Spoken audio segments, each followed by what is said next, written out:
ಗುಡ್ಡ ಕುಸಿದ ದುರಂತದಲ್ಲಿ ಅಜ್ಜಿ ಹಾಗೆ ಇಬ್ಬರು ಮೊಮ್ಮಕ್ಕಳು ಸಾವನ್ನಪ್ತಾರೆ. ಕಾಂತಪ್ಪ ಪೂಜಾರಿ ಪತ್ನಿ ಪ್ರೇಮಾ ಪೂಜಾರಿ ಸಾವನ್ನಪ್ತಾರೆ.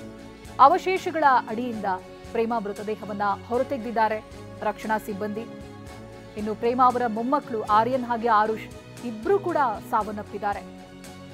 ಅವಶೇಷಗಳ ಅಡಿಯಲ್ಲೇ 2 ವರ್ಷದ ಮಗು ಆರ್ಯನ್ ಮೃತಪಟ್ಟಿರ್ತಾರೆ. ಹಾಗೆ ಕಾರ್ಯಾಚರಣೆಯ ವೇಳೆ ರಕ್ಷಣೆ ಮಾಡಿರುವಂತ ಆರುಷ್ ಕೂಡ ಸಾವನ್ನಪ್ತಾರೆ. ಆಸ್ಪತ್ರೆಗೆ ಸಾಗಿಸುವಂತ ಮಾರ್ಗ ಮಧ್ಯೆ ಆರುಷ್ ಸಾವನ್ನಪ್ಪಿದ್ದಾರೆ. ಸದ್ಯ ಉಳಿದಂತ ಮೂವರಿಗೆ ಆಸ್ಪತ್ರೆಯಲ್ಲಿ ಚಿಕಿತ್ಸೆಯನ್ನ ಕೊಡಿಸಲಾಗ್ತಾ ಇದೆ. ಕಾಂತಪ್ಪ ಹಾಗೆ ಅವರ ಪುತ್ರ ಸೀತಾರಾಮ್ ಅಂತ ಜೊತೆಗೆ ಸೊಸೆ ಅಶ್ವಿನಿ ಈ ಮೂವರಿಗೆ ಚಿಕಿತ್ಸೆಯನ್ನ ಕೊಡಲಾಗ್ತಾ ಇದೆ. ಆದ್ರೆ ಅಜ್ಜಿ ಹಾಗೆ ಇಬ್ಬರು ಮೊಮ್ಮಕ್ಕಳು ಸಾವನ್ನಪ್ತಾರೆ. ಬಟ್ ಆರುಷ್ ಬದುಕುಳಿತಾರೆ ಅನ್ನುವಂಥ ಧೈರ್ಯ ಎಲ್ರಿಗೂ ಇತ್ತು. 7-8 ಗಂಟೆಗಳವರೆಗೆ ಅಮ್ಮನ ಮಡಿಲಿನಲ್ಲಿ ಸೇಫ್ ಆಗಿದ್ದಂಥ ಮಗು ಅವರನ್ನ ರಕ್ಷಣಾ ಕಾರ್ಯಾಚರಣೆಯ ಸಿಬ್ಬಂದಿ ಹೊರತೆಗಿತಾರೆ. ಆಸ್ಪತ್ರೆಗೂ ಕೂಡ ಕರೆದುಕೊಂಡು ಹೋಗ್ತಾರೆ. ಬಟ್ ಆಂಬ್ಯುಲೆನ್ಸ್ನಲ್ಲಿ ಸಾವನ್ನಪ್ಪಿದ್ದಾರೆ ಅನ್ನೋದು ಗೊತ್ತಾಗ್ತಾ ಇದೆ. ನಿಜಕ್ಕೂ ಶಾಕಿಂಗ್ ಇದು. ಏನಾಯ್ತು ಮಗುಗೆ ಅಂತ ಅಲ್ಲಿಯ ಸ್ಥಳೀಯರು ಹೇಳೋ ಪ್ರಕಾರ ಪುಟ್ಟ ಮಗು ಇನ್ನೂ ಕೂಡ 2 ವರ್ಷ ಕಂಪ್ಲೀಟ್ ಆಗಿಲ್ಲ. ಆ ಸೌಂಡ್ಗೆ ಏನಾದರೂ ಆಗಿರ್ಬೋದಾ ಅಥವಾ ಏನಾದರೂ ಏಟ್ ಆಗಿರ್ಬೋದಾ ಅನ್ನುವಂಥ ಅನುಮಾನಗಳಿದೆ. ಆರುಷ್ ಬದುಕುಳಿತಾರೆ ಅನ್ನುವಂಥ ಒಂದು ನಿರೀಕ್ಷೆ ಕೂಡ ಸುಳ್ಳಾಗಿದೆ. ಆಸ್ಪತ್ರೆಗೆ ಸಾಗಿಸುವಂತ ಮಾರ್ಗ ಮಧ್ಯೆನೇ ಸಾವನ್ನಪ್ತಾರೆ. ಅಲ್ಲಿಗೆ 3 ಜನ, 2 ಪುಟ್ಟ ಪುಟ್ಟ ಕಂದಮಗಳು ಹಾಗೆ ಅಜ್ಜಿ. ನಿದೃಶ್ಯದಲ್ಲಿ ಏನು ಗಮನಿಸ್ತಾ ಇದ್ದೀರಾ ಪ್ರೇಮಾ ಅಂತ, ಅವರು ಸಾವನ್ನಪ್ಪಿದ್ದಾರೆ. ಬಟ್ ಈಗ ಗಮನಿಸ್ತಾ ಇರುವಂತಹ ದೃಶ್ಯ ಅಶ್ವಿನಿ ಅವರ ಪತಿ ಅವರು ಚಿಕಿತ್ಸೆಯನ್ನ ಪಡೆದುಕೊಳ್ತಾ ಇದ್ದಾರೆ. ಹಾಗೆ ಪ್ರೇಮಾ ಅವರ ಪತಿ ಮನೆ ಯಜಮಾನ ಕಾಂತಪ್ಪ ಪೂಜಾರಿ ಅವರಿಗೂ ಕೂಡ ಚಿಕಿತ್ಸೆಯನ್ನ ಕೊಡಿಸಲಾಗ್ತಾ ಇದೆ.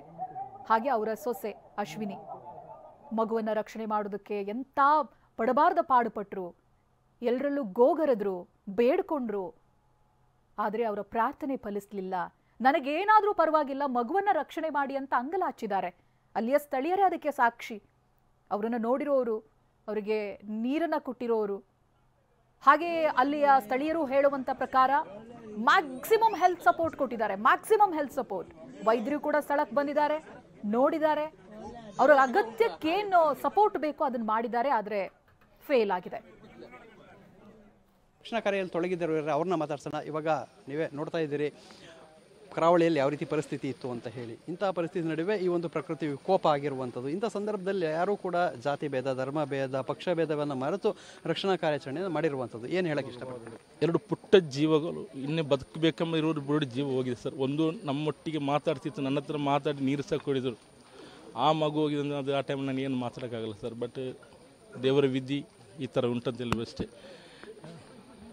ಏನು ಹೇಳಕ್ಕೆ ಇಷ್ಟಪಡ್ತೀವಿ?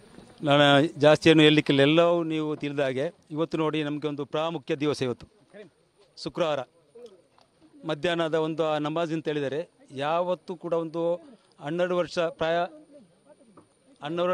ಆದವನು ಕೂಡ ಒಂದು ಕಡ್ಡಾಯವಾಗಿ ಅವನು ಮಸೀದಿಗೆ ಹೋಗಬೇಕು ಇವತ್ತಿನ ಪ್ರಾರ್ಥನೆಗೆ. ಶುಕ್ರವಾರ ದಿವಸ ಮಧ್ಯಾಹ್ನ ಅದನ್ನೂ ಕೂಡ ಮೀರಿ ಅದು ಎಂತ ಹೇಳಿದ್ರೆ ಒಂದು ಪ್ರಾಣಕ್ಕೆ ಮುಂಚೆ ನಮ್ಮೊಂದು ನಮಾಜ್ ಅದು ದೇವರದ್ದು ಎಲ್ಲ ಅದು ಸ್ವೀಕಾರ ಮಾಡಬೇಕು. ಯಾವ ನಮಾಜ್ ಮಾಡಿದ್ರು ಕೂಡ, ಯಾವ ಧರ್ಮ ಮಾಡಿಬಿಡ್ದು, ಏನು ಒಳ್ಳೇದು ಮಾಡಿದ್ರು ಕೂಡ ದೇವನೊಂದು ಸ್ವೀಕಾರ ಮಾಡಬೇಕು.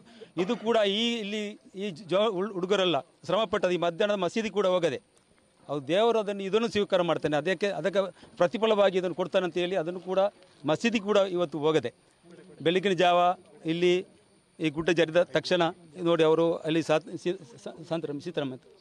ಸೀತಾರಾಮ್ ಅಂತ ಹೇಳುವವರು ಅವರು ಏನೋ ಒಂದು ಪ್ರಾಣಾಪ್ಯಂದು ಹೊರಗೆ ಓಡಿ ಹೋಗಿ ಮತ್ತು ಫೋನ್ ಕೂಡ ಇಲ್ಲ. ಇವರು ಅವರ ಪಕ್ಕ ಸಂಬಂಧಿಕರೇ, ಅವರ ಮಾವನ ಮಗ ಮತ್ತು ಅವರ ಮನೆಗೆ ಇವರು ಹೋಗಿ ಇವರ ಮಿಸ್ಸಸ್ ಇಲ್ಲಿಯ ಸ್ಥಳೀಯ ಸದಸ್ಯರು ಗ್ರಾಮ ಪಂಚಾಯತ್ ಸದಸ್ಯರು ಇವರ ಮನೆಗೆ ಹೋಗಿ ತಿಳಿಸಿದಾಗ ಇಲ್ಲಿಂದ ಮತ್ತೆ ಎನ್ ಎಸ್ ಕರೀಮ್ ಇವರಿಗೆಲ್ಲ ಇವರು ಫೋನ್ ಮಾಡಿ ಅದರ ನಂತರ ತಿಳಿದು ಎಲ್ಲರೂ ಹುಡುಗರು ಎಸ್ಟೆಪ್ನವರು ಸರ್ಕಾರಿ ನೌಕರರು ಬರುವ ಮೊದಲು ಇಲಾಖೆಯವರು ಬರುವ ಮೊದಲೇ ಆದಷ್ಟು ಒಂದು ಕಾಂತಪ್ಪನವರನ್ನು ಮತ್ತು ಇವರನ್ನು ಲಕ್ಷ್ಯ ಮಾಡಲಿಕ್ಕೆ ಆವಾಗಲೇ ಪಣ ತೊಟ್ಟು ಅವರು ಕೆಲಸ ಮಾಡಲಿಕ್ಕೆ ಶುರು ಮಾಡಿದ್ದಾರೆ ಎಲ್ಲ ಹುಡುಗರು. ನಾವೆಲ್ಲ ಕೆಲವರೆಲ್ಲ ಬರುವ ಸ್ವಲ್ಪ ಲೇಟ್ ಆಗಿದೆ. ಮೊದಲು ಇವರೆಲ್ಲ ಬಂದವರು ಆಶೀಫು ಇವನು ಸ್ಥಳೀಯವರೆಲ್ಲ ಇಲ್ಲಿ ನೋಡಿ. ಇಲ್ಲಿ ಜಾತಿ ಮೊದಲೇ ಇಲ್ಲ. ನಮಗೆಲ್ಲ ಒಂದು ಕುಟುಂಬಸ್ಥರೇ ನೋಡಿ. ಇಲ್ಲಿ ಮೊದಲಿಂದ ಕೇಳಿ ನಾವು ನಾಟಕ ಹೇಳೋದಲ್ಲ, ಈ ಪರಿಸರ ಎಲ್ಲ ಒಂದು ಕುಟುಂಬಸ್ಥರಿದ್ದಾಗೆ. ಇಲ್ಲಿ ಜಾತಿ ಭೇದ ಧರ್ಮ ಇದರಲ್ಲಿ ಎಲ್ಲರೂ ಅನ್ಯೋನ್ಯತೆಯಿಂದ ಒಬ್ಬರ ಕಷ್ಟ ಒಬ್ಬರ ಸುಖದಲ್ಲಿ ಎಲ್ಲರೂ ಅನುಭವಿಸಿದ್ರು ಮೊದಲಿಂದ, ನಮ್ಮ ಹಿರಿಯಜ್ಜರಿಂದಲೇ. ಇದು ನೋಡಿ ಒಂದು 100 ವರ್ಷ ಮೊದಲಿನ ಈ ಮನೆದು 100 ವರ್ಷ ಈ ಮನೆಗೆ 100 ವರ್ಷ ಆಗಿದೆ. ಇದರ ಆಚೆ ಒಂದು ಮನೆ ಇತ್ತು, ಆಚೆ ಒಂದು ಮುಸ್ಲಿಮ್ಸ್ ಮನೆ ಒಂದು ಮತ್ತೆ ಪಂಬದ ನಮ್ಮ ಇಲ್ಲಿ ದೈವದ ನಮ್ಮ ಮಂಜನಾಡಿ ಇದರಲ್ಲಿ ಎಲ್ಲ ದೇವಸ್ಥಾನದಲ್ಲಿ ಇದು ಮಾಡ್ತಾರಲ್ಲ ಅದು ದೈವದ ಆಚಾರ ಅವರ ಒಂದು ಮನೆ, ಇದೊಂದು ಪೂಜಾರಿ ಮನೆ ಮತ್ತು ಆಚೆ ಒಂದು ಮುಸ್ಲಿಮ್ಸ್ ಮನೆ ಇತ್ತು. ನಮ್ಮ ಚಿಕ್ಕದಿಂದಲೇ ನಮ್ಮ ಅಜ್ಜಂದಿರ ಮೊದಲು 300 ವರ್ಷ ಮೊದಲು ಏನೋ ದೇವರ ಒಂದು ಇದು ಅದಕ್ಕೆಂತಲ್ಲದೆ ಮತ್ತು 100 ವರ್ಷ ಇಲ್ಲಿ ಇತ್ತು, ಇದು ಏನಾಗಲಿಲ್ಲ.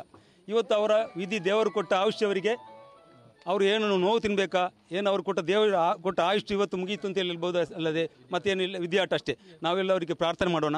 ಮತ್ತು ಅವರು ಯಾರು ಉಳಿದಿದ್ದಾರೆ ಅವರಿಗೆ ಅವನು ದೇವರು ಒಳ್ಳೆ ಇದು ಶಾಂತಿ ಮತ್ತು ಸಮಾಧಾನ ಕೊಡಲಿ. ಅವರಿಗಿಂದ ಇದ್ದ ಔಷಧ ಉಳಿದವರಿಗೆ ದೇವರು ಅದಕ್ಕೆ ತಕ್ಕ ಪ್ರತಿಫಲ ಕೊಡಲಿ.